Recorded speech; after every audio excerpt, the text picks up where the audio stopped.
Nizamabad urban camp కార్యాలయంలో అయోధ్య రామ మందిర Teerthkshetra trust Telangana రాష్ట్ర co convener Nizamabad urban MLA Dhanpal Suryanarayana studio 18 news తోని బాలరాముని విగ్రహ ప్రాణ ప్రతిష్ఠ మరియు అయోధ్య రామ మందిరం ప్రారంభోత్సవం వేడుకలకు సంబంధించిన ఆనంద గడియలను పంచుకున్నారు. 500 సంవత్సరాల కళ నిన్నటితో నెరవేరిందని, ఎంతో మంది త్యాగాలతో రామ మందిరం ఏర్పాటు చేసుకుని తిరిగి బాలరాముణ్ణి అయోధ్య ఆలయంలో ప్రతిష్ఠింప చేసుకున్నామని, ఈ ఆనంద గడియలకు కారణమైన కళ సేవకులకు, ప్రధాని నరేంద్ర మోడీకి, అయోధ్య రామ మందిరం తీర్థక్షేత్ర ట్రస్ట్ సభ్యులకు, దేశ ప్రజలకు ఆయన శుభాకాంక్షలు తెలిపారు. జనవరి 22 ఎప్పుడెప్పుడా అని ఎదురు చూస్తున్న కోట్లాది మంది అయోధ్యలో మళ్ళీ రాముడు రావడం జరిగింది.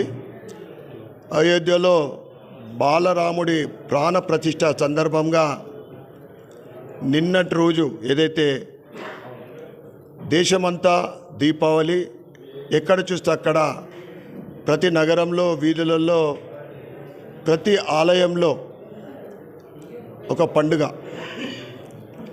500 సంవత్సరాల నిరీక్షణ, లక్షలాది మంది కరసేవకుల ప్రాణత్యాగంతో ఏదైతే నిన్న అయోధ్యలో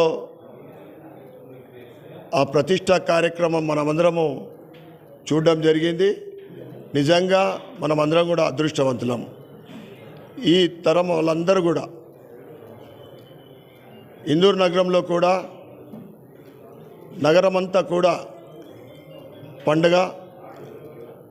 నిన్న ప్రొద్దున 6-7 గంటల నుండి అన్ని ఆలయాల్లో పూజలు, హోమాలు, కళ్యాణాలు, ఆ తర్వాత అన్నప్రసాద కార్యక్రమాలు. ముఖ్యంగా ఇందూరు నగరంలో ఒక చారిత్రాత్మక కట్టడమైన కిల్లా రామాలయంలో నా భూతో నా భవిష్యత్తు విధంగా ప్రొద్దున నుండి రాత్రి 10 గంటల వరకు రామ భక్తులు సుమారు 30,000 మంది సందర్శించుకోవడం జరిగింది. ఇదంతా కూడా ఆ రాముడి ఆశీర్వాదము, రాముడి మాయ అంతే. ఆ తర్వాత సాయంకాలం 6:30 శంభుడిగుడి ఆలయ ప్రాంగణంలో ఇందూరు మహిళా సోదరిమణుల సుమారు 1200 మంది మహిళా సోదరిమణుల ఆధ్వర్యంలో దీపోత్సవ కార్యక్రమం.